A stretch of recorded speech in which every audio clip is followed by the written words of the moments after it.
ಪಂಚಾಯಿತಿ ವಿಶೇಷ ಕಾರ್ಯಕ್ರಮಕ್ಕೆ ಸ್ವಾಗತ. ನಾನು ಹರಿಪ್ರಸಾದ್. ದಿನದ ಪ್ರಮುಖ ಸುದ್ದಿಗಳ ನಿಖರ ವರದಿ, ಯಾವುದೇ ಪಕ್ಷಪಾತವಿಲ್ಲದ ನೇರ ಮಾತು, ನಿಮ್ಮನ್ನ ದಾರಿ ತಪ್ಪಿಸದ ವಿಶ್ವಾಸಾರ್ಹ ವಿಶ್ಲೇಷಣೆ. ಇದುವೇ ನ್ಯೂಸ್ 18ನ ಪಂಚಾಯಿತಿ.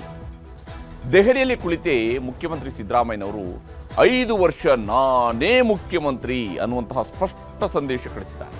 ಹೈಕಮಾಂಡ್ ತೀರ್ಮಾನಕ್ಕೆ ಬದ್ಧ ಅಂತ ಹೇಳ್ತಾನೆ ತಾನೇ 5 ವರ್ಷ ಮುಖ್ಯಮಂತ್ರಿ ಹಾಗೂ ಸದ್ಯಕ್ಕೆ ಕರ್ನಾಟಕದಲ್ಲಿ ಮುಖ್ಯಮಂತ್ರಿ ಸೀಟು ಖಾಲಿ ಇಲ್ಲ ಎನ್ನುವಂತಹ ಮಾತುಗಳನ್ನು ಕೂಡ ಹೇಳಿದ್ದಾರೆ. ಇದುವೇ ಇವತ್ತಿನ ಪಂಚಾಯಿತಿಯ ಮೊದಲ ಸುದ್ದಿ. ಸಿದ್ದು ಸಿಎಂ ಗುದ್ದು. ಯಾರ್ಯಾರು ಕರ್ನಾಟಕದಲ್ಲಿ ಮುಖ್ಯಮಂತ್ರಿ ಬದಲಾವಣೆಯ ಕನಸು ಕಾಣ್ತಾ ಇದ್ರು, ಅದರಲ್ಲೂ ವಿಶೇಷವಾಗಿ ತನ್ನ ಪಕ್ಷದವರೇ ಕಾಣ್ತಾ ಇದ್ರು, ಅಂಥವರಿಗೆ ಮುಖ್ಯಮಂತ್ರಿ ಸಿದ್ದರಾಮಯ್ಯ ಬಲವಾದ ಗುದ್ದು ಕೊಟ್ಟಿದ್ದಾರೆ. ಈ ಮೂಲಕ ರಾಜ್ಯದಲ್ಲಿ ಸಿಎಂ ಬದಲಾವಣೆ ಇಲ್ಲ ಅನ್ನುವಂಥದ್ದನ್ನ ತಾವೇ ದೃಢಪಡಿಸಿದ್ದಾರೆ. ಆದರೆ ಈ ಎಲ್ಲ ನೀವು ಕೇಳಿರ್ತೀವಿ, ಬೇರೆ ಬೇರೆ ಜಾಹೀರಾತುಗಳಲ್ಲಿ ಷರತ್ತುಗಳ ಅನ್ವಯ ಅಂತ ಹೇಳುವಂಥದ್ದು ಬರುತ್ತೆ. ಕಡೆಗೆ ಭಾಳ ಫಾಸ್ಟಾಗಿ ಹೇಳ್ತಾರೆ ಷರತ್ತುಗಳ ಅನ್ವಯ. ಆದರೆ ಸಿದ್ದರಾಮಯ್ಯನವರು ಷರತ್ತುಗಳ ಅನ್ವಯವನ್ನು ಹೇಳಿದ್ದಾರೆ. ಏನೇ ನಿರ್ಧಾರ ಇದ್ದರೂ ಹೈಕಮಾಂಡ್ ನಿರ್ಧಾರಕ್ಕೆ ಬದ್ಧ ಅಂತ. ಅಂದರೆ ಹೈಕಮಾಂಡ್ ನಿರ್ಧರಿಸಬೇಕು. ಆದರೆ ಹೈಕಮಾಂಡ್ ನಿರ್ಧಾರಕ್ಕೆ ಬದ್ಧ ಅಂತ ಹೇಳುವಂಥವ್ರು ತಮ್ಮನ್ನು ತಾವೇ 5 ವರ್ಷ ತಾವೇ ಮುಖ್ಯಮಂತ್ರಿ ಅಂತೇಳಿ ಘೋಷಿಸಿದ ಮೇಲೆ ಹೈಕಮಾಂಡೂ ಕೂಡ ನಿರ್ಧಾರವನ್ನು ಕೈಗೊಳ್ಳುವಂಥದ್ದು ತಮ್ಮ ನಿರ್ಧಾರದ ಪೂರಕವಾಗಿಯೇ ಇರಬೇಕು ಅನ್ನೋಂಥ ಸಂದೇಶ ಇದರಲ್ಲಿ ಇದ್ದೇ ಇದೆ. ಯಾಕಂದರೆ ಸಿದ್ದರಾಮಯ್ಯ ಕಿಡಿಕಿಡಿ ಕರ್ನಾಟಕದಲ್ಲಿ ದೊಡ್ಡ ಮಾಸ್ ಲೀಡರ್. ಅವ್ರಿಗೆ ಅವ್ರದ್ದೇ ಆದಂತಹ ಒಂದು ವೋಟ್ ಬೇಸ್ ಕೂಡ ಇದೆ, ಅವ್ರದ್ದೇ ಆದಂತಹ ದೊಡ್ಡ ಒಂದು ಫಾಲೋವರ್ ಬೇಸ್ ಕೂಡ ಇರುವಂಥವ್ರು. ರಾಜ್ಯದ ಉದ್ದಗಲಕ್ಕೂ ಕೂಡ ಮಾಸ್ ಲೀಡರ್ ಆಗಿ ಪಕ್ಷಕ್ಕೆ ದೊಡ್ಡ ಮಟ್ಟದಲ್ಲಿ ಅಹಿಂದ ಬಲವನ್ನು ಅವರು ತುಂಬುತ್ತಾ ಇದ್ದಾರೆ. ಈ ಕಾರಣಕ್ಕಾಗಿಯೇ ಕಾಂಗ್ರೆಸ್ನಲ್ಲಿ ಅವ್ರನ್ನ ಬದಲಾವಣೆ ಮಾಡಿದರೆ ಅಹಿಂದ ವರ್ಗಗಳೂ ಕೂಡ ಏನಾಗಬಹುದು, ಯಾವ ರೀತಿಯಲ್ಲಿ ವರ್ತಿಸಬಹುದು ಅನ್ನುವಂಥದ್ದನ್ನು ದೂರದೃಷ್ಟಿಯನ್ನು ಇಟ್ಟುಕೊಂಡೇ ಸಿದ್ದರಾಮಯ್ಯನವರು ತಮ್ಮ ಕುರ್ಚಿ ಖಾತ್ರಿಯನ್ನು ಮಾಡಿಸಿದ್ದಾರೆ. ಈ ಕುರ್ಚಿ ಖಾತ್ರಿಯಿಂದಾಗಿ ಈಗ ಕಾಂಗ್ರೆಸ್ನ ಹೈಕಮಾಂಡ್ ಕೂಡ ಸಿದ್ದರಾಮಯ್ಯನವರು ಆಲ್ರೆಡಿ ಹೇಳಿರೋದ್ರಿಂದಾಗಿ ಬದಲಾವಣೆ ಅನ್ನುವಂತಹ ನಿರ್ಧಾರಕ್ಕೇನಾದರೂ ಬಂದರೆ ಅದು ಸಿದ್ದರಾಮಯ್ಯನವರ ನಿರ್ಧಾರದ ವಿರುದ್ಧದ ನಿಲುವಾಗಿರುತ್ತೇ ಹೊರತು ಸಿದ್ದರಾಮಯ್ಯನವರ ನಿಲುವಿನ ಪೂರಕ ಆಗಿರೋಕ್ಕೆ ಸಾಧ್ಯ ಇಲ್ಲ. ಕೇಳಿ ಸಿದ್ದರಾಮಯ್ಯ ಆಲ್ರೆಡಿ ಹೇಳಿದ್ದಾರೆ, ನಾನು 5 ವರ್ಷ ನಾನೇ ಮುಖ್ಯಮಂತ್ರಿ. ಅಲ್ಲಿಗೆ ಶಿವಕುಮಾರ್ ಅವರು ತಮ್ಮ ಮುಖ್ಯಮಂತ್ರಿಯ ಆಸೆಯನ್ನು ಕೈ ಬಿಡಬೇಕಾದಂತಹ ಸ್ಥಿತಿ ಸದ್ಯಕ್ಕೆ ನಿರ್ಮಾಣ ಆದಂತೆ ಗೋಚರಿಸ್ತಾ ಇದೆ. ಕಾಂಗ್ರೆಸ್ನ ಮುಂದೆ ಏನಾಗುತ್ತೆ, ಯಾವ ಸ್ವರೂಪದಲ್ಲಿ ಹಾಗಾದರೆ ಇವತ್ತೆಲ್ಲ ಬೆಳವಣಿಗೆಗಳು ನಡೆದಿದ್ದಾವೆ, ಅದರ ಬಗ್ಗೆ ಒಂದು ವಿವರವಾದಂತಹ ವರದಿಯನ್ನು ನಿಮಗೆ ತೋರಿಸ್ತೀನಿ ಇವತ್ತಿನ ಪಂಚಾಯಿತಿಯ ಮೊದಲ ಸುದ್ದಿಯಲ್ಲಿ. ಇನ್ನು ಇವತ್ತಿನ ಪಂಚಾಯಿತಿಯ 2ನೇ ಸುದ್ದಿ, ಹೃದಯದ ವರದಿ. ಹಾಸನದಲ್ಲಿ ಹಾರ್ಟ್ ಅಟ್ಯಾಕ್ಗಳಿಂದ ಸಂಭವಿಸಿದಂಥ ಸರಣಿ ಸಾವಿನ ಬಗ್ಗೆ ತಜ್ಞರ ಸಮಿತಿ ಸರ್ಕಾರಕ್ಕೆ ವರದಿಯನ್ನು ಸಲ್ಲಿಕೆ ಮಾಡಿದೆ. ಈ ವರದಿಯಲ್ಲಿ ಕೆಲ ಮಹತ್ವದ ಅಂಶಗಳ ಉಲ್ಲೇಖ ಇದೆ. ಕಾರ್ಡಿಯಾಕ್ ಅರೆಸ್ಟ್ನಿಂದ ಸಾವಿಗೀಡಾಗಿರುವ ಪ್ರಕರಣಗಳು ಹುಬ್ಬೇರಿಸುವಂತೆ ಮಾಡಿದೆ.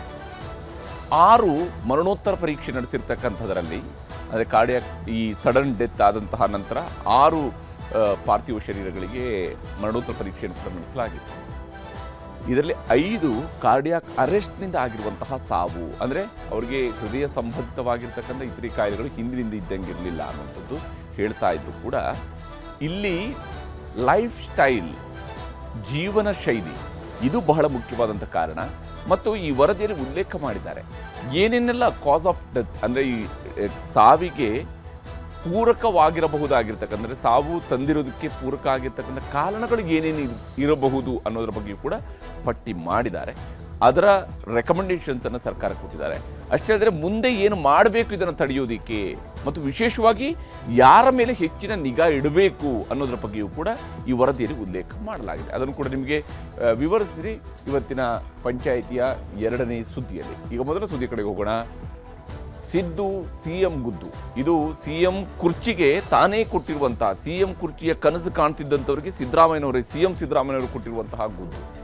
ಯಾಕಂದರೆ ಇಲ್ಲಿ ಕಾಂಗ್ರೆಸ್ನಲ್ಲಿ ಕಳೆದ 10-15 ದಿವಸಗಳಿಂದಂತೂ ಏನು ನಾಳೆ ಬೆಳಗ್ಗೆನೇ ಸಿದ್ದರಾಮಯ್ಯನ ಕುರ್ಚಿ ಬದಲಾವಣೆ ಆಗುತ್ತೆ, ಅಲ್ಲಿ ಶಿವಕುಮಾರ್ ಅವರು ಬಂದು ಕೂರ್ತಾರೇನೋ ಅನ್ನುವಂಥ ವಾತಾವರಣದ ಚರ್ಚೆ ಆಗ್ತಾ ಇತ್ತು.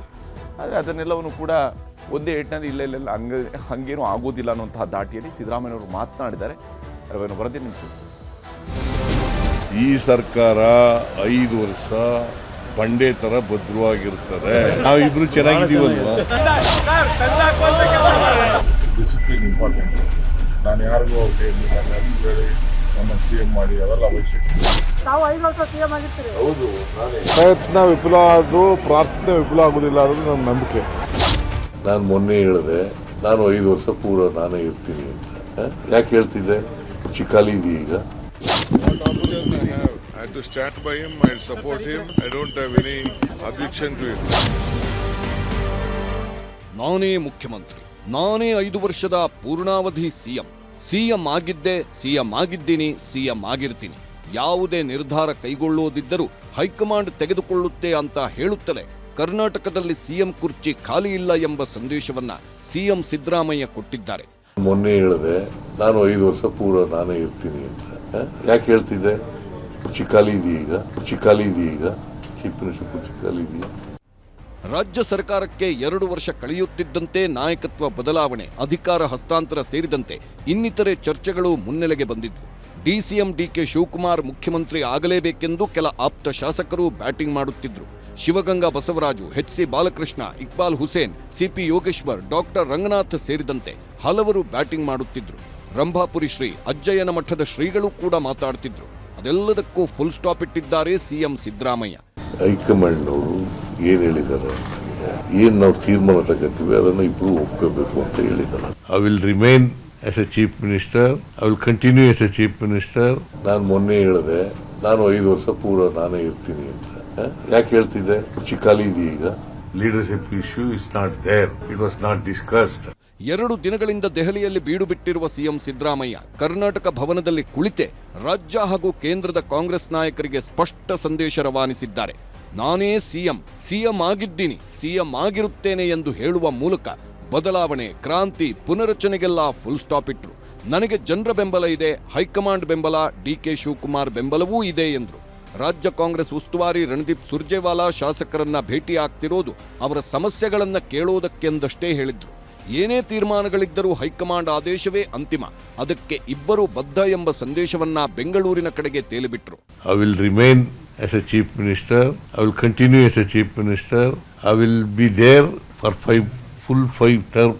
5 years. ಹೈಕಮಾಂಡ್ನವರು ಏನ್ ಹೇಳಿದ್ದಾರೆ, ಏನ್ ನಾವು ತೀರ್ಮಾನ ತಗೋತೀವಿ ಅದನ್ನು ಇಬ್ರು ಒಪ್ಕೋಬೇಕು ಅಂತ ಹೇಳಿದ್ದಾರೆ. ನಾವು ಹೇಳಿದೀವಿ, ಹೈಕಮಾಂಡ್ ನಾವು ಏನ್ ಡಿಸಿಷನ್ ತಗೊಂಡ್ರು ಕೂಡ ಒಪ್ಕೋತೀವಿ ಅಂತ ಹೇಳಿದೀವಿ. ಅದನ್ನ ನಂಬರ್ ಆಫ್ ಟೈಮ್ಸ್ ಹೇಳಿದ್ದೀನಿ, ನಾನು ಅನೇಕ ಬಾರಿ ಹೇಳಿದ್ದೀನಿ. ಹೈಕಮಾಂಡ್ ನಾವು ಏನೇ ಡಿಸಿಷನ್ ತಗೊಂಡ್ರು ಕೂಡ ಆ ಡಿಸಿಷನ್ಗೆ ನಾವು ಅಬೈಡ್ ಆಗಿರ್ತೀವಿ. Will be abiding the decision of the high command ಅಂತ ಹೇಳಿದ್ದೀನಿ. ಅದನ್ನ ಡಿ.ಕೆ. ಶಿವಕುಮಾರ್ ಹೇಳಿದ್ದಾರೆ, ನಾನು ಹೇಳಿದ್ದೀನಿ, ಮೊನ್ನೆನೂ ಹೇಳಿದ್ದೀನಿ ಪಾರ್ಟಿ ಮೀಟಿಂಗ್. ಹೈಕಮಾಂಡ್ ಏನ್ ತೀರ್ಮಾನ ಮಾಡ್ತಾರೆ ಆ ತೀರ್ಮಾನಕ್ಕೆ ನಾನು ಬದ್ಧ, ಡಿ.ಕೆ. ಶಿವಕುಮಾರ್ ಕೂಡ ಬದ್ಧ.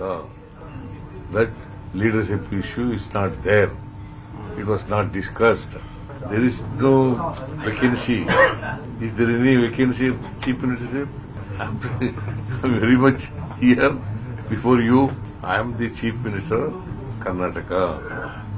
ಹಾಗೆ ಮುಂದುವರೆದು ಮಾತನಾಡಿದ ಸಿಎಂ 2023ರ ಚುನಾವಣೆಗೆ ಹೋದಂತೆಯೇ 2028ರ ಚುನಾವಣೆಯನ್ನೂ ಮಾಡುತ್ತೇವೆ ಎಂದರು. ಈ ಮೂಲಕ 2028ರ ವಿಧಾನಸಭೆ ಚುನಾವಣೆಯನ್ನು ಕೂಡ ಸಿದ್ದರಾಮಯ್ಯ ಅವರನ್ನೇ ಮುಂಚೂಣಿಯಲ್ಲಿಟ್ಟು ಸಾಮೂಹಿಕ ನೇತೃತ್ವದಲ್ಲೇ ಮಾಡಬಹುದು ಎಂಬ ಸುಳಿವು ಕೊಟ್ಟರು. 2028ಕ್ಕೆ ಚುನಾವಣೆಯಲ್ಲಿ ನಿಮ್ಮ ನೇತೃತ್ವದಲ್ಲಿ ನೀವೇ ಮುನ್ನಡೆಸ್ತೀರಾ ಅಂತ ಹೇಳಿದ್ದೀರಾ ಅಂತ. 2023ರಲ್ಲಿ ಏನ್ ನಡೆಯಿತೋ ಅದೇ ರೀತಿ ನಡೆಯುತ್ತೆ. ಸಿದ್ದರಾಮಯ್ಯ ದೆಹಲಿಯಲ್ಲಿ ಹೀಗೆ ಹೇಳುತ್ತಿರುವಾಗಲೇ ಡಿಕೆ ಆಪ್ತ ಬಳಗದಲ್ಲಿ ಕಂಪನ ಮೂಡಿದೆ. ಡಿಕೆ ಶಿವಕುಮಾರ್ ಮುಖ್ಯಮಂತ್ರಿ ಆಗಬೇಕು ಅಂತಿದ್ದ ಶಾಸಕರಿಗೆಲ್ಲ ಶಾಕ್ ಆಗಿದೆ. ಆದರೆ ಸಿದ್ದರಾಮಯ್ಯ ಮಾತ್ರ ಮುಖ್ಯಮಂತ್ರಿ ಆಗಬೇಕೆಂದು ಆಸೆ ಇಟ್ಟುಕೊಳ್ಳುವುದರಲ್ಲಿ ಏನೂ ತಪ್ಪಿಲ್ಲ ಎಂದರು. ಡಿಕೆ ಪರ ಕೆಲ ಸ್ವಾಮೀಜಿಗಳು ಬ್ಯಾಟಿಂಗ್ ಮಾಡುತ್ತಿರುವ ಬಗ್ಗೆಯೂ ಸಿಎಂ ಹೈಕಮಾಂಡ್ನತ್ತ ಬೊಟ್ಟು ಮಾಡಿದ್ರು. Will you be completing 5-year terms as Karnataka CM? Mr. D.K. Shivakumar himself said it that there is no vacancy of the CM post. 2.5 ವರ್ಷ ಆಗ್ತಾ ಇರೋದ್ರಿಂದ ಸ್ವಾಭಾವಿಕವಾಗಿ ಅದು ಪ್ರಶ್ನೆಗಳು ಬರ್ತವೆ. ಇಟ್ ಡಸಂಟ್ ಮೀನ್ ಆ ಥರ ಒಪ್ಪಂದ ಆಗಿದೆ ಅಂತ ಅಲ್ವಾ. 1 or 2 MLAs ಅವರು ಚೀಫ್ ಮಿನಿಸ್ಟರ್ ಆಗಬೇಕು ಅಂತ ಹೇಳ್ತಾರೆ, ಅವರ ಅಭಿಮಾನಿಗಳು. ನನಗೂ ಕೂಡ ಚೀಫ್ ಮಿನಿಸ್ಟರ್ ಸಿದ್ದರಾಮಯ್ಯನವರು ಮುಂದುವರಿಬೇಕು ಅಂತ ಕೆಲವರು ಹೇಳ್ತಾರೆ. ಇದು ಪಾರ್ಟಿ ಡಿಸಿಷನ್ ಅಲ್ಲ. ಅವರು ವೈಯಕ್ತಿಕವಾಗಿ ಹೇಳ್ತಾರೆ, ಪಾರ್ಟಿ ಡಿಸಿಷನ್ ಅಲ್ಲ. ಪಾರ್ಟಿ ಡಿಸಿಷನ್ ಏನು ಹೈಕಮಾಂಡ್ ಅವರು ಏನ್ ತಗೋತಾರೆ ಅದಕ್ಕೆ both of us will be abiding. Kharge ಅವ್ರು ಹೇಳ್ಬೇಕು, ರಾಹುಲ್ ಗಾಂಧಿ ಅವ್ರು ಹೇಳ್ಬೇಕು ಅಲ್ವಾ? DCM ಅವರು ಮುಖ್ಯಮಂತ್ರಿ ಆಗ್ಬೇಕು ಅನ್ನುವಂತ ನಿರೀಕ್ಷೆಯಲ್ಲಿದ್ದಾರೆ. ಈಗ ಅನಿವಾರ್ಯವಾಗಿ ಅವರು ನಥಿಂಗ್ ರಾಂಗ್. ಅವ್ರು ಮುಖ್ಯಮಂತ್ರಿ ಆಗಬೇಕು ಅಂತ ಆಸೆ ಇಟ್ಕೊಂಡಿದ್ರೆ ನಥಿಂಗ್ ರಾಂಗ್. ಅಥವಾ ಇನ್ನೊಬ್ಬ MLA ಮುಖ್ಯಮಂತ್ರಿ ಆಗಬೇಕು ಅಂತ ಅನ್ಕೊಂಡಿದ್ರೆ ನಥಿಂಗ್ ರಾಂಗ್. ಒಂದು ಕ್ರಿಯಾಶೀಲತೆ ಎಷ್ಟು ಚುರುಕಾಗಿ ಮಾಡಿದರು. ಬಹುಶಃ ಚುನಾವಣೆ ನಂತರದಲ್ಲಿ ಬಹುಶಃ ಅವರಿಗೆ ಆ ಉನ್ನತ ಸ್ಥಾನ ಲಭ್ಯ ಆಗಬೇಕಾಗಿತ್ತು. ಅವರ ಸಂಕಲ್ಪದ ಮೇರೆಗೆ, ಭಕ್ತರ ಆಶೋತ್ತರದ ಮೇರೆಗೆ ರೈತ ಬಾಂಧವರು ಮತ್ತು ವರ್ತಕರು, ರಾಜಕೀಯ ಮುತ್ಸದ್ದಿಗಳು ಎಲ್ಲರೂ ಕೂಡ DK ಶಿವಕುಮಾರ್ ಪ್ರೀತಿಯ ಮಗನಾಗಿ ಬೆಳೆದಿರ್ತಕ್ಕಂಥವನಾಗಿದ್ದಾನೆ. ಮುಂದಿನ ದಿನಗಳಲ್ಲಿ ಅವರ ಅಧಿಕಾರ ಸ್ವೀಕಾರ ಮಾಡ್ತಾರೆ. ಇದೇ ಬಾರಿ ಆಗಲಿ ಅಂತಕ್ಕಂಥ ಆಶೀರ್ವಾದವನ್ನು ದಯಪಾಲಿಸಿದ್ದೇವೆ. ನಾನು ಸ್ವಾಮೀಜಿಗಳ ಬಗ್ಗೆ ಮಾತಾಡಲ್ಲ. ಪಾರ್ಟಿ ಲೀಡರ್ಶಿಪ್ ಬಗ್ಗೆ ಚರ್ಚೆ ಮಾಡೋದು ಹೈಕಮಾಂಡ್ ಮತ್ತೆ MLAs ಮತ್ತು ಪಾರ್ಟಿ ಹೈಕಮಾಂಡ್. ಸಂಪುಟ ಪುನರಚನೆ ಸದ್ಯಕ್ಕಿಲ್ಲ. ನಿಗಮ ಮಂಡಳಿಗೆ ಶೀಘ್ರವೇ ನೇಮಕ. ದೆಹಲಿಯಲ್ಲಿರುವ ಸಿಎಂ ಸಿದ್ದರಾಮಯ್ಯ ಮಲ್ಲಿಕಾರ್ಜುನ್ ಖರ್ಗೆ, ರಾಹುಲ್ ಗಾಂಧಿ ಭೇಟಿಗೆ ಟೈಮ್ ಕೇಳಿದ್ದಾರೆ. ಆದರೆ ಸಿಗೋ ಲಕ್ಷಣಗಳಿಲ್ಲ. ಆದರೆ ರಣದೀಪ್ ಸುರ್ಜೇವಾಲಾ ಜೊತೆ ಮಾತುಕತೆ ನಡೆಸಲಿದ್ದಾರೆ. ಆ ವೇಳೆ ನಿಗಮ ಮಂಡಳಿ ಅಧ್ಯಕ್ಷ ಸ್ಥಾನದ ಆಯ್ಕೆ ಬಗ್ಗೆ ಮಾತ್ರ ಮಾತನಾಡಲಿದ್ದಾರೆ. ಆದರೆ ಸಂಪುಟ ಪುನರಚನೆಯಂತೂ ಸದ್ಯಕ್ಕಿಲ್ಲ ಎಂದು ಸ್ಪಷ್ಟಪಡಿಸಿದ್ದಾರೆ. ಸಚಿವರಾಗುವ ಆಸೆ ಕಂಡವರ ಕನಸಿಗೆ ತಾತ್ಕಾಲಿಕ ನಿರಾಸೆಯಾಗಿದೆ. ಸಚಿವ ಸಂಪುಟದ ಪುನರಚನೆ ಇಲ್ಲ, ನಾಯಕರ ಬದಲಾವಣೆ ಬಗ್ಗೆನೂ ಚರ್ಚೆ ಆಗಿಲ್ಲ. ಎರಡೂ ಚರ್ಚೆ ಆಗಿಲ್ಲ. ಕಾಂಗ್ರೆಸ್ನಲ್ಲಿ 4-5 ಪವರ್ ಸೆಂಟರ್ಗಳಿರೋದ್ರಿಂದಲೇ ಎಲ್ಲಾ ಗೊಂದಲಗಳು ಆಗ್ತಿವೆ ಅಂತಿದ್ರು KN ರಾಜಣ್ಣ. ಆ ಕಾರಣಕ್ಕಾಗಿ ಸೆಪ್ಟೆಂಬರ್ ಕ್ರಾಂತಿಯ ಕಹಳೆ ಮೊಳಗಿಸಿದ್ರು. ಇದೀಗ ನಿಗಮ ಮಂಡಳಿ ಅಧ್ಯಕ್ಷ ಸ್ಥಾನದ ಆಯ್ಕೆ ಗೊಂದಲವೂ ಕೂಡ ಪವರ್ ಸೆಂಟರ್ಗಳಿಂದಲೇ ಅನ್ನೋದು ರಾಜಣ್ಣ ವಾದ. ಆದ್ರೆ ಎಷ್ಟೇ ಪವರ್ ಸೆಂಟರ್ಗಳಿದ್ರೂ ಹೈಕಮಾಂಡ್ ಮಾಡುತ್ತೆ ಅನ್ನೋದು ಮಹದೇವಪ್ಪ ವಾದ. ದೆಹಲಿನಲ್ಲಿ ಪವರ್ ಸೆಂಟರ್ಗೆ ನಾನು ಹೇಳಿದಂಥ ಸ್ಟೇಟ್ಮೆಂಟ್ ಇವತ್ತು ನನ್ನ ಬದ್ಧ. 3 ಪವರ್ ಸೆಂಟರ್ ಇರ್ತಕ್ಕಂಥದ್ದು. DK ಶಿವಕುಮಾರ್ ಒಂದು ಪವರ್ ಸೆಂಟ್ರು, ಸಿದ್ದರಾಮಯ್ಯವ್ರದ್ದೊಂದು, ಮತ್ತು ದೆಹಲಿನಲ್ಲಿ ನಮ್ಮ ಖರ್ಗೆ ಅವರು ಇದ್ದಾರೆ. ದೆಹಲಿ ಹೈಕಮಾಂಡ್ ಅದು ಒಂದು ಪವರ್ ಸೆಂಟ್ರೇ. ಹೈಕಮಾಂಡು ಕೂಡ ಒಂದು ಪವರ್, ಅದು 3 ಇದಾವೆ ಅಂತ ಹೇಳಿದ್ದೀನಿ. ನಾನು ಸತ್ಯ ಹೇಳಿದ್ದೀನ? ಸತ್ಯ ಹೇಳ್ತಕ್ಕಂಥದ್ದು ಹೇಳಿದ್ದೀನಿ. ಎಷ್ಟು ಸರಿ ಹೇಳಿದ್ರು ಇಷ್ಟೇನೆ. ಇಲ್ಲ, ಅವೆಲ್ಲ ಏನೇ ಇದ್ರೂ ಹೈಕಮಾಂಡು ಇದೆಲ್ಲ ನಿವಾರಣೆ ಮಾಡುತ್ತೆ, ಮಾಡ್ತಾರೆ. ಯಾವಾಗ ಆಗ್ಬೋದು ಸರ್ MLC ನಾಮನಿರ್ದೇಶನ ಮತ್ತೆ ಕಾರ್ಯಕರ್ತರಿಗೆ ಅಧಿಕಾರ ಸಿಗೋದು? ಇದು ಡೈರೆಕ್ಟರ್ ಬೋರ್ಡು ಮತ್ತೊಂದು ಕಡೆಗೆ ಸದಸ್ಯ ಸ್ಥಾನ, ಅದನ್ನೆಲ್ಲ ಹೈಕಮಾಂಡ್ ಬೇಗ ಮಾಡಬೇಕು ಅಂತ ಇದೆ, ಮಾಡ್ತಾರೆ ಆದಷ್ಟು ಬೇಗ. ನಾನೇ 5 ವರ್ಷಗಳ ಸಿಎಂ ಅನ್ನುತ್ತಲೇ ರಾಜ್ಯ BJP DK ಶಿವಕುಮಾರ್ರನ್ನ ಕೆಣಕಿದೆ. DK Shivakumar CM ಕನಸು ಭಗ್ನವಾಗಿದೆ ಎಂದು ಕಿಚಾಯಿಸಿದೆ. ಇದೇ ವಿಚಾರವಾಗೇ ನಾಯಕರ ಕಚ್ಚಾಟವೂ ಜೋರಾಗಿದೆ.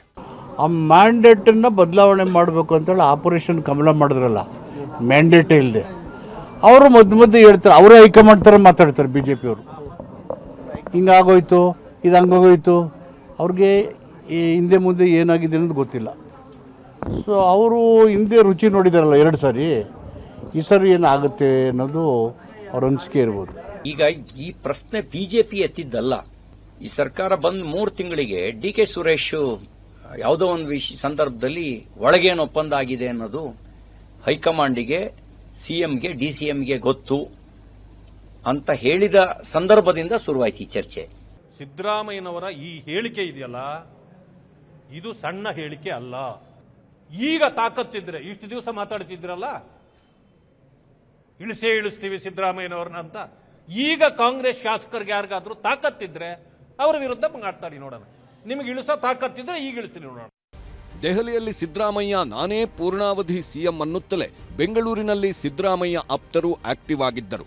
ಬೆಂಗಳೂರಿನಲ್ಲಿದ್ದ AICC ಅಧ್ಯಕ್ಷ ಮಲ್ಲಿಕಾರ್ಜುನ್ ಖರ್ಗೆ ಭೇಟಿಯಾಗಿದ್ರು. ಸೌಜನ್ಯದ ಭೇಟಿ ಎನ್ನುತ್ತಲೇ ಖರ್ಗೆಯವರನ್ನ ಭೇಟಿ ಮಾಡಿರುವ ಎಲ್ಲಾ ಸಚಿವರಿಗೆ ರಾಜ್ಯದಲ್ಲಿ ನಾಯಕತ್ವ ಬದಲಾವಣೆ ಬಗ್ಗೆ ಯಾರೂ ಏನೂ ಮಾತನಾಡದಂತೆ ಖರ್ಗೆ ತಾಕೀತು ಮಾಡಿ ಕಳಿಸಿದ್ರು. ಬೆಂಗಳೂರು ಬಂದಿದ್ದಾರೆ ಅಂತೇಳಿ ನಾನು ನೆನ್ನೆ ಚೆಕ್ ಮಾಡ್ಕೊಂಡೆ, ಅವ್ರಿಗೆ ಹೊರಡ್ತಾ ಇದ್ದಾರೆ. ಹೊರಡೋಕೆ ಮುಂಚೆ ಭೇಟಿ ಮಾಡಕ್ಕೆ ಬಂದಿದ್ದು.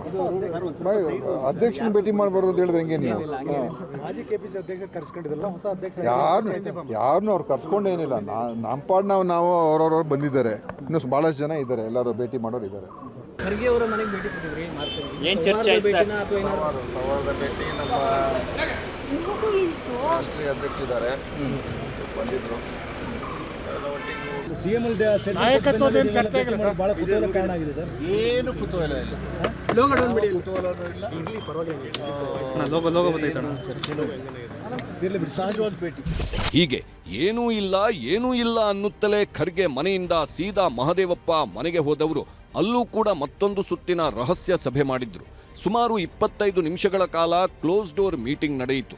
ಮಹದೇವಪ್ಪ ಮನೆಯಲ್ಲಿ ಸಭೆ ಆಗ್ತಿರೋವಾಗಲೇ ಸತೀಶ್ ಜಾರಕಿಹೊಳಿ ಮನೆಗೆ ಕಾಂಗ್ರೆಸ್ ಶಾಸಕರು ದೌಡಾಯಿಸಿದ್ರು. ಎಲ್ಲರಲ್ಲೂ ದೆಹಲಿಯಲ್ಲಿ ಏನು ಆಗ್ತಿದೆ ಅನ್ನೋದೇ ಗುಸುಗುಸು. ಬಳಿಕ ಸತೀಶ್ ಜಾರಕಿಹೊಳಿ ಆಡಿದ ಮಾತುಗಳು ಒಂದಷ್ಟು ಒಗ್ಗಟ್ಟಿನ ರೀತಿಯೇ ಇದ್ವು. ಸುರ್ಜೇವಾಲಾ ಶಾಸಕರ ಸಭೆ ಮಾಡಿದ್ದು ಒಳ್ಳೆಯದೇ ಆಯಿತು. ಸುರ್ಜೇವಾಲಾ ಮುಂದೆ ಶಾಸಕರು ಹೇಳಿರೋದು ನಾಯಕತ್ವ ಬದಲಾವಣೆ ಬಗ್ಗೆ ಅಲ್ಲವೇ ಅಲ್ಲ, 10% ಜನ ಮಾತ್ರ ಮಾತಾಡಿರಬಹುದು ಅಂದ್ರು. ಇವತ್ತಿಂದ ಇದು ಕ್ಲೋಸ್ ಆಗ್ಬೇಕಂತ ನಮ್ದು ವಿನಂತಿ. 10% ಹೇಳಿದ್ರಲ್ಲ, 10% ಅಂತ ಹೇಳಿಲ್ಲ. ಅವಾಗ 10% ಅದು ಲಾಸ್ಟ್ ವರೆಗೆ ಅವರು ಚರ್ಚೆಯಲ್ಲಿ ಇರ್ತಾರೆ. 10%, 90% ಜನ ಇಲ್ಲ. ಅವ್ರಿಗೆ ಕ್ಲಿಯರ್ ಮೆಸೇಜ್ ಇದು, 10%ದವರಿಗೂ. ಇದರ ನಡುವೆಯೇ ಎಐಸಿಸಿ ಅಧ್ಯಕ್ಷ ಮಲ್ಲಿಕಾರ್ಜುನ್ ಖರ್ಗೆ ದೆಹಲಿಗೆ ವಾಪಸ್ ಆಗಿದ್ದಾರೆ. ಮತ್ತೊಂದೆಡೆ ಸಿಎಂ ಸಿದ್ದರಾಮಯ್ಯ ದೆಹಲಿಯಲ್ಲೇ ಬೀಡು ಬಿಟ್ಟಿದ್ದು ನಾಳೆ ರಾಜ್ಯ ಕಾಂಗ್ರೆಸ್ ಉಸ್ತುವಾರಿ ರಣದೀಪ್ ಸುರ್ಜೇವಾಲಾರನ್ನ ಭೇಟಿ ಮಾಡಲಿದ್ದಾರೆ. ಈ ವೇಳೆ ಶಾಸಕರ ಅಹವಾಲುಗಳ ಬಗ್ಗೆ ಮಾಹಿತಿ ಪಡೆಯಲಿದ್ದಾರೆ. ಅದರ ಆಧಾರದಲ್ಲೇ ರಾಜ್ಯದಲ್ಲಿ ಬಾಕಿ ಉಳಿದಿರುವ ನಿಗಮ ಮಂಡಳಿ ಅಧ್ಯಕ್ಷ ಸ್ಥಾನದ ಬಗ್ಗೆಯೂ ಚರ್ಚೆ ನಡೆಯಲಿದ್ದು ಅದಕ್ಕೆ ಅನುಮೋದನೆ ಪಡ್ಕೊಂಡೇ ಸಿದ್ದರಾಮಯ್ಯ ಬೆಂಗಳೂರಿಗೆ ವಾಪಸ್ಸಾಗುವ ನಿರೀಕ್ಷೆ ಇದೆ. ಅಂತೂ ದೆಹಲಿಯಲ್ಲೇ ಕುಳಿತು ನಾನೇ ಪೂರ್ಣಾವಧಿ ಸಿಎಂ ಎಂದು ಸಿದ್ದರಾಮಯ್ಯ ಸ್ಪಷ್ಟಪಡಿಸುವ ಮೂಲಕ ಪಕ್ಷದಲ್ಲಿ ಎದ್ದಿರುವ ನಾಯಕತ್ವ ಬದಲಾವಣೆ ಗೊಂದಲಕ್ಕೆ ಪೂರ್ಣ ವಿರಾಮ ಹಾಡುವ ಪ್ರಯತ್ನ ಮಾಡಿದ್ದಾರೆ. ಹಾಗಿದ್ದರೂ ಕಾಂಗ್ರೆಸ್ ಹೈಕಮಾಂಡ್ ನಾಯಕರ ಮೌನ ಇನ್ನಷ್ಟು ದಿನ ಊಹಾಪೋಹಗಳಿಗೆ ದಾರಿ ಮಾಡಿಕೊಡುವ ಸಾಧ್ಯತೆ ದಟ್ಟವಾಗಿಯೇ ಮುಂದುವರೆದಿದೆ. Bureau report, news 18. ಹೃದಯಾಘಾತಗಳು ಹಾಸನದಲ್ಲಿ ಸರಣಿಯಾಗಿ ಸಂಭವಿಸ್ತಾ ಇದ್ದಂಥದ್ದು ಸಹಜವಾಗಿ ಒಂದಿಷ್ಟು ಆತಂಕಕ್ಕೆ ಕಾರಣ ಆಗಿತ್ತು. 10 ದಿವಸಗಳಲ್ಲಿ ವರದಿ ಕೊಡಿ ಅಂತೇಳಿ ಸರ್ಕಾರ ಹೇಳಿತ್ತು. ತಜ್ಞರ ಸಮಿತಿಯನ್ನು ನೇಮಿಸಿತ್ತು. ಈಗ ಆ ವರದಿ ಸರ್ಕಾರದ ಕೈ ಸೇರಿದೆ. ಹಾಸನದ ಹೃದಯದ ವರದಿ ಇದು. Doctor KS. ರವೀಂದ್ರನಾಥ್ ತಂಡದಿಂದ ಹಾಸನದ ಹೃದಯಾಘಾತಗಳ ವರದಿಯನ್ನು ಈಗ ಸರ್ಕಾರಕ್ಕೆ ಸಲ್ಲಿಕೆ ಮಾಡಲಾಗಿದೆ. ರಾಜ್ಯ ಸರ್ಕಾರ ನೇಮಿಸಿದಂತಹ ತಜ್ಞರ ಸಮಿತಿಯಿಂದ ಹೃದಯಾಘಾತಗಳ ಬಗ್ಗೆ ಅಧ್ಯಯನ ನಡೆಸಲಾಗಿದೆ. ಇದರಲ್ಲಿ ಬಹಳ ಮುಖ್ಯವಾಗಿ ಮೃತಪಟ್ಟವರಲ್ಲಿ ಕೇವಲ 6 ಮಂದಿಯ ಮರಣೋತ್ತರ ಪರೀಕ್ಷೆ ಮಾತ್ರ ನಡೆಸಲಾಗಿತ್ತು. ಇನ್ನು ಮುಂದೆ ಯಾರದೇ ಹೃದಯಾಘಾತದಿಂದ ಸಡನ್ ಡೆತ್ ಆದರೆ ಎಲ್ಲರದನ್ನು ಕೂಡ ಕಂಪಲ್ಸರಿ ಮರಣೋತ್ತರ ಪರೀಕ್ಷೆ ಮಾಡಬೇಕು ಅಂತ ಸರ್ಕಾರ ಹೇಳಿದೆ. ಆದರೆ ಈ ಹಿಂದೆ ಆಗಿರೋದ್ರಲ್ಲಿ ಕೇವಲ 6 ಜನರದ್ದು ಮಾತ್ರ ಮರಣೋತ್ತರ ಪರೀಕ್ಷೆ ಆಗಿತ್ತು. ಅದರಲ್ಲಿ 5 ಹೃದಯ ಸ್ತಂಭನದಿಂದ ಸಾವಿಗೀಡಾಗಿದ್ರು, ಅಂದರೆ ಕಾರ್ಡಿಯಾಕ್ ಅರೆಸ್ಟ್ನಿಂದ ಸಾವಿಗೀಡಾಗಿದ್ರು ಅನ್ನುವಂಥದ್ದು. ಉಳಿದ ಸಾವಿನ ಬಗ್ಗೆ ಆ ಮೃತಪಟ್ಟಂಥವರ ಮನೆಯವರಿಂದ ಮಾಹಿತಿಯನ್ನು ಸಂಗ್ರಹಿಸಿದ್ದಾರೆ ತಜ್ಞರ ತಂಡದವರು. ಅಂದರೆ ಅವರ ಲೈಫ್ ಸ್ಟೈಲ್ ಬಗ್ಗೆ, ಅವ್ರು ಏನು ತಿಂತಾ ಇದ್ರು, ಎಷ್ಟು ನಿದ್ದೆ ಮಾಡ್ತಾ ಇದ್ರು, ಅವರ ಹವ್ಯಾಸಗಳು ಏನಿದ್ವು, ಅವರ ಓಡಾಟ ಎಲ್ಲಿತ್ತು, ಎಲ್ಲದರ ಬಗ್ಗೆಯೂ ಕೂಡ ತಿಳ್ಕೊಂಡಿದ್ದಾರೆ. ಸಾವುಗಳಿಗೆ ಜೀವನ ಶೈಲಿಯೇ ಪ್ರಮುಖ ಕಾರಣ ಅನ್ನೋದ್ರ ಬಗ್ಗೆ ಕೂಡ ತಜ್ಞರ ತಂಡ ಅಭಿಪ್ರಾಯವನ್ನು ವ್ಯಕ್ತಪಡಿಸಿದೆ. ಅಂದರೆ ಇಲ್ಲಿ ಬೇರೆನ್ಯಾವುದೋ ವಿಶೇಷ ಕಾರಣಗಳು ಇಲ್ಲ, ಹಾಸನದಲ್ಲಿ ಮಾತ್ರ ಯಾಕೆ ಹೃದಯಾಘಾತಗಳು ಪದೇ ಪದೇ ಆಗ್ತಾ ಇದ್ದಾವೆ ಅನ್ನೋದಕ್ಕೆ ವಿಶೇಷ ಕಾರಣಗಳು ಏನೂ ಇಲ್ಲ. ಇಲ್ಲಿ ಭಾಳ ಮುಖ್ಯವಾಗಿ ಹೃದಯಾಘಾತದ ಕಾರಣಗಳನ್ನು ಹೇಳ್ತಾ ಇರುವಂಥದ್ದು ಧೂಮಪಾನ, ಮದ್ಯಪಾನದ ವಿಚಾರಗಳು, ಅಥವಾ ಬದಲಾಗಿರುವಂತಹ ಜೀವನ ಶೈಲಿ, ಅವರ ಜೀವನ ಶೈಲಿಯ ಕಾರಣಗಳು, ನಿದ್ದೆಯ ಕೊರತೆ, ಕಡಿಮೆ ನಡಿಗೆ, ಅಂದರೆ ನಡೆಯದೇ ಇಲ್ಲ ಅನ್ನುವಂಥದ್ದು, ನಿದ್ದೆಯ ಕೊರತೆ, ವಂಶವಾಹಿ ರೋಗ ಲಕ್ಷಣಗಳು, ಅಂದರೆ ಅವುಗಳನ್ನು ಪರೀಕ್ಷೆ ಮಾಡಿಸ್ಕೊಳ್ಳದೇ ಇರುವಂಥದ್ದು, ಈ ಕಾರಣಗಳಿಗೆ, ಮತ್ತು ವಿಶೇಷವಾಗಿ ಚಾಲಕರ ಜೀವನ ಶೈಲಿ, ಅವರು ಹೆಚ್ಚು ಹೊತ್ತು ಹೊರಗಡೆ ಎಕ್ಸ್ಪೋಸ್ ಆಗ್ತಾ ಇರ್ತಾರೆ, ಈ ಧೂಳು ಇವೆಲ್ಲದಕ್ಕೂ ಕೂಡ ಎಕ್ಸ್ಪೋಸ್ ಆಗ್ತಾ ಇರ್ತಾರೆ, ಹೊಗೆ, ಧೂಳು ಇವೆಲ್ಲವೂ ಕೂಡ ಎಕ್ಸ್ಪೋಸ್ ಆಗ್ತಿದ್ದಾರೆ. ಹಾಗಾಗಿ ಆಟೋ ಕ್ಯಾಬ್ ಚಾಲಕರಿಗೆ ಹೆಚ್ಚು ತೊಂದರೆ ಆಗ್ತಾ ಇದೆ ಅನ್ನುವಂಥ ಅಂಶವನ್ನು ಕೂಡ, ಅದನ್ನು ವಿಶೇಷವಾಗಿ ನೀವು ಹಾಸನದಲ್ಲಿ ನಡೆದಿರುವಂತಹ ಹೃದಯಾಘಾತಗಳಲ್ಲಿ ಕೆಲವಂತೂ ಆಟೋ ಡ್ರೈವರ್ಗಳು ಸಾವಿಗೀಡಾಗಿರುವಂಥದ್ದು ನಾವು ನೋಡ್ತಾ ಇದ್ವಿ. ಹಾಸನ ಹೃದಯಾಘಾತಕ್ಕೂ ಇದೇ ಕಾರಣ ಅನ್ನುವಂಥದ್ದನ್ನು ತಜ್ಞರ ವರದಿಯಲ್ಲಿ ಉಲ್ಲೇಖ ಮಾಡಿದ್ದಾರೆ. ಅಂದರೆ ಅರ್ಥ ಇಷ್ಟೇ, ಇಲ್ಲಿ ವಿಶೇಷವಾಗಿ ಏನೋ ಆಗಿದೆ ಹಾಸನದಲ್ಲಿ ಅನ್ನೋಂಥದ್ದು ಏನಿಲ್ಲ. ನಾರ್ಮಲಿ ಉಳಿದ ಕಡೆಗಳಲ್ಲಿ ಹೇಗೆ ಹೃದಯಾಘಾತಗಳು ಆಗ್ತಾ ಇದ್ದಾವೋ ಅದೇ ಕಾರಣಗಳಿಗಾಗಿ ಆಗ್ತಾ ಇದ್ದಾವೆ. ಹೀಗಾಗಿ ಸರ್ಕಾರ ಮುಂದಿನ ಕ್ರಮಗಳೇನು ಅವರು ರೆಕಮೆಂಡ್ ಕೂಡ ಮಾಡಿದ್ದಾರೆ. ಇದನ್ನು ತಜ್ಞರ ಸಮಿತಿ ರೆಕಮೆಂಡ್ ಮಾಡಿದೆ. ಆಟೋ ಕ್ಯಾಬ್ ಚಾಲಕರಿಗೆ ಕಾರ್ಡಿಯಾಕ್ ಸ್ಕ್ರೀನಿಂಗನ್ನು ಮಾಡಿಸ್ಬೇಕು ಅಂತೇಳಿ, ಪ್ರತಿಯೊಬ್ಬ ಆಟೋ ಮತ್ತು ಕ್ಯಾಬ್ ಚಾಲಕರಿಗೆ ಹೃದಯ ಜ್ಯೋತಿ ಯೋಜನೆಯನ್ನು ಇವರಿಗೆ ವಿಸ್ತರಣೆ ಮಾಡುವಂಥದ್ದು, ಆ ಮೂಲಕವಾಗಿ ಅವರ ಆರೋಗ್ಯ ತಪಾಸಣೆಯನ್ನು ಮಾಡಿಸುವಂಥದ್ದು. ಸಮುದಾಯ ಪ್ರಾಥಮಿಕ ಕೇಂದ್ರದಲ್ಲಿ ECG ವ್ಯವಸ್ಥೆಯನ್ನು ಮಾಡಿಸಬೇಕು. ಹಾಗಾಗಿ ಏನಾದರೂ ವೇರಿಯೇಷನ್ಸ್ ಇದ್ದರೆ ಇಮಿಡಿಯೇಟ್ ಆಗಿ ರಿಪೋರ್ಟ್ ಮಾಡೋದಕ್ಕೆ ಆಗುತ್ತೆ. ಆಸ್ಪತ್ರೆಗಳಿಗೆ ಹೃದ್ರೋಗ ಔಷಧಿಗಳ ಪೂರೈಕೆಯನ್ನು ಮಾಡಿಸುವಂಥದ್ದು, ಅಂದರೆ ಕಾರ್ಡಿಯಾಕ್ ಪ್ರಾಬ್ಲಮ್ಗಳಿದ್ದಾಗ ಇಮಿಡಿಯೇಟಾಗಿ ಕೊಡಬೇಕಾಗಿರುವಂಥ ಮೆಡಿಸಿನ್ಸನ್ನು ತಲುಪಿಸುವಂಥದ್ದು. ಚಿಕ್ಕ ವಯಸ್ಸಿನ ಸಾವುಗಳ ಮೇಲೆ ಹೆಚ್ಚಿನ ನಿಗಾ ಇಡಬೇಕು, ಅದನ್ನು ತಪ್ಪಿಸಬೇಕು. ಹೃದಯದ ಕಾಯಿಲೆಗಳೇನಾದರೂ ಮಕ್ಕಳಲ್ಲಿ ಕಂಡು ಬಂದಿರುವಂಥ ರಿಪೋರ್ಟ್ ಆಗಿದ್ದರೆ ಅವರಿಗೆ ಸೂಕ್ತ ಚಿಕಿತ್ಸೆಯನ್ನು ಕೊಡಿಸಬೇಕು. ಮರಣೋತ್ತರ ಪರೀಕ್ಷೆ ಮಾಡಿ ಕಾರಣಗಳನ್ನು ಪತ್ತೆ ಹಚ್ಚಬೇಕು. ಯಾಕಂದರೆ ಪ್ರತಿ ಮರಣೋತ್ತರ ಪರೀಕ್ಷೆಯೂ ಕೂಡ ಹೊಸ ಅಧ್ಯಯನಕ್ಕೆ ದಾರಿ ಮಾಡಿಕೊಡುತ್ತೆ ಅಥವಾ ಹೊಸ ಫೈಂಡಿಂಗ್ಸ್ ಅನ್ನೋದು ಕೊಡ್ತಾ ಇರುತ್ತೆ. ಹೀಗಾಗಿ ಎದೆನೋವು ಲಕ್ಷಣಗಳಿದ್ದರೆ ಸ್ಕ್ರೀನಿಂಗ್ ಮಾಡಿಸ್ಬೇಕಾಗಿರುವಂಥದ್ದು ಬಹಳ ಮುಖ್ಯ. ಇದನ್ನು ಕಂಪಲ್ಸರಿಯಾಗಿ ಕಡ್ಡಾಯವಾಗಿ ಮಾಡಬೇಕು. ಸಾರ್ವಜನಿಕರಿಗೆ CPR ತರಬೇತಿಯನ್ನು ಕೂಡ ಕೊಡುವಂಥದ್ದು. ಆ ಮೂಲಕ ಇನ್ ಕೇಸ್ ಯಾರ್ದಾದ್ರೂ ಮನೆಯಲ್ಲಿ ಏನಾದರೂ ಸಡನ್ನಾಗಿ ಯಾರು ಬಿದ್ದಿದ್ದಾರೆ, ಅವ್ರಿಗೇನೋ ಹೃದಯಾಘಾತದ ಸ್ವರೂಪದಲ್ಲಿ ಇದೆ ಅಂತ ಹೇಳಿದಾಗ CPR ಮಾಡಿ ಅವ್ರನ್ನ ಬದುಕಿಸುವಂತಹ ಪ್ರಯತ್ನ ಮಾಡಬಹುದು. ಸಾರ್ವಜನಿಕ ಸ್ಥಳಗಳಲ್ಲಿ AED ಅಳವಡಿಕೆ ಮಾಡಿ ಅದರ ಮೂಲಕವಾಗಿ ಹೃದಯ ವಾಪಸ್ ನಾರ್ಮಲ್ ಆಗಿ ಫಂಕ್ಷನ್ ಆಗುವ ರೀತಿಯಲ್ಲಿ ಅದಕ್ಕೆ ಟ್ರೀಟ್ಮೆಂಟನ್ನು ಕೊಡುವಂಥದ್ದಕ್ಕೆ ಬೇಕಾದಂಥ ವ್ಯವಸ್ಥೆ ಮಾಡಿಸುವಂಥದ್ದು. ಶಾಲೆ ಕಾಲೇಜುಗಳಲ್ಲೂ ಕೂಡ CPR ತರಬೇತಿಯನ್ನು ಕೊಡಿಸ್ಬೇಕು ಅಂತೇಳಿ. ಆ ಮೂಲಕ ಮಕ್ಕಳಿಗೆ ಗೊತ್ತಿರಬೇಕು, ವಿದ್ಯಾರ್ಥಿಗಳಿಗೆ ಗೊತ್ತಿರಬೇಕು ಹೇಗೆ CPR ಮಾಡೋದು ಅಂತೇಳಿ. ದೈಹಿಕ ಶಿಕ್ಷಕರು, ಜಿಮ್ ಸಿಬ್ಬಂದಿಗೂ ಕೂಡ ಈ ಸಂಬಂಧವಾಗಿ ತರಬೇತಿ ಕೊಡಬೇಕು ಅನ್ನುವಂತಹ ತೀರ್ಮಾನಕ್ಕೆ ಈಗ ರಾಜ್ಯ ಸರ್ಕಾರ ಬರ್ತಾ ಇದೆ. ದಿನೇಶ್ ಗುಂಡೂರಾವ್ ಅವರು ಇದರ ಬಗ್ಗೆ ವಿವರಿಸಿದ್ದಾರೆ, ತೋರಿಸ್ತೀನಿ. 7 ಜನ ಅವರು ಚಿಕ್ಕ ವಯಸ್ಸಿಗೆ 45 ವರ್ಷದ ಒಳಗಡೆನೆ ಇರ್ತಕ್ಕಂಥವ್ರು. ಅದರ ಬಗ್ಗೆ ಖಂಡಿತವಾಗಿಯೂ ನಾವು ಗಮನ ಹಾರೈಸಬೇಕಾಗ್ತದೆ. 4 ಮರಣೋತ್ತರ ವರದಿಗಳಿದೆ, ಆಟೋಪ್ಸಿ ರಿಪೋರ್ಟ್ ಇದೆ 4ರಲ್ಲಿ, 3ರಲ್ಲಿ ಇಲ್ಲ. ಆಟೋಪ್ಸಿ ಆಗಿರೋಂಥದ್ರಲ್ಲಿ ಇಬ್ಬರಿಗೆ ಫೆಮಿಲಿಯರ್ ಹೈಪರ್ ಕಾರ್ಸಲ್ ಇರ್ಬೋದು ಅಂತ ಆಟೋಪ್ಸಿ ರಿಪೋರ್ಟ್ ಆಧಾರದ ಮೇಲೆ ಹೇಳ್ಬೋದು. ಇನ್ನೊಬ್ಬರು ಕೂಡ ಅವರ ಒಂದು ಬ್ಲಾಕೇಜ್ ಕೂಡ ಆಗಿತ್ತು, ಆಟೋಪ್ಸಿ ರಿಪೋರ್ಟ್ ಪ್ರಕಾರ ಅವರ ಒಂದು ಆರ್ಟರೀಸ್ ಎಲ್ಲ ಬ್ಲಾಕ್ ಆಗಿತ್ತು. ಮತ್ತು ಇನ್ನು ಉಳಿದಿರುವಂಥದ್ದು ಕೂಡ ಇನ್ನೂ ಅವರಿಗೆ ನಾವು ಆಟೋಪ್ಸಿ ಆಗಿಲ್ಲ. ಆದರೆ ಬಹುತೇಕರಲ್ಲಿ ಏನೋ ಸ್ಮೋಕಿಂಗ್ ಅಭ್ಯಾಸ ಇತ್ತು ಅಥವಾ ಆಲ್ಕೋಹಾಲ್ ತಗೊಳ್ಳುವಂಥ ಅಭ್ಯಾಸ ಇತ್ತು, ಇದೆಲ್ಲ ಇದೆ. ಅಂದರೆ ಇಲ್ಲಿ ಬಹಳ ಮುಖ್ಯವಾಗಿ ಜೀವನ ಶೈಲಿ ಇದು ಈ ಹೃದಯಾಘಾತಗಳಿಗೆ ಕಾರಣ ಆಗ್ತಾ ಇದೆ ಅಂತೇಳಿ. ಹೆಲ್ದಿ ಆಗಿರಬೇಕು, ಆರೋಗ್ಯವಂತರಾಗಿರಬೇಕು ಅಂದರೆ ಜೀವನ ಶೈಲಿಯನ್ನು ಕೂಡ ಸರಿಪಡಿಸಬೇಕು ಅನ್ನುವಂಥದ್ದನ್ನು ಭಾಳ ಮುಖ್ಯವಾಗಿ ಇಲ್ಲಿ ತಜ್ಞರು ಕೂಡ ತಮ್ಮ ವರದಿಯ ಮೂಲಕವಾಗಿ ಉಲ್ಲೇಖ ಮಾಡಿದ್ದಾರೆ. ಆದರೆ ಹೃದಯಾಘಾತಗಳನ್ನು ತಡೆಯುವಂತಹ ನಿಟ್ಟಿನಲ್ಲಿ ಸರ್ಕಾರ ಈಗೇನು ಕ್ರಮಗಳ ಬಗ್ಗೆ ಘೋಷಣೆ ಮಾಡಿದೆಯಲ್ಲ, ಇದು ಘೋಷಣೆ ಅಲ್ಲ, ಇದು ಜಾರಿಗೆ ಬರಬೇಕು. ಜಾರಿಗೆ ಬಂದಂತಹ ಸಂದರ್ಭದಲ್ಲಿ ಸಾರ್ವಜನಿಕರಲ್ಲೂ ಕೂಡ ಒಂದು ಧೈರ್ಯ ಇರುತ್ತೆ, ಹೃದಯಗಳಿಗೂ ಕೂಡ ನೆಮ್ಮದಿ ಇರುತ್ತೆ. ಭಾಳ ಆರಾಮಾಗಿ ಹೃದಯದ ಚಿಕಿತ್ಸೆಯನ್ನು ಪಡ್ಕೊಳ್ಳೋದಕ್ಕೆ ಅಥವಾ ಹೃದಯದ ಸಮಸ್ಯೆಗಳಿದ್ದಾಗ ಅದನ್ನು ತೋರಿಸ್ಕೊಳ್ಳೋದಕ್ಕೆ ಮತ್ತು ಆ ಜೀವ ಭಯದಿಂದ ಹೊರಬರೋದಕ್ಕೂ ಕೂಡ ಭಾಳ ಮುಖ್ಯವಾಗಿ ಇಂತಹ ವ್ಯವಸ್ಥೆಗಳನ್ನು ಸರ್ಕಾರ ಮಾಡಿಸಲೇಬೇಕಾಗಿರುವಂಥದ್ದು. ಇದಾಗಿತ್ತು ಇವತ್ತಿನ ಪಂಚಾಯಿತಿ. ನಮಸ್ಕಾರ.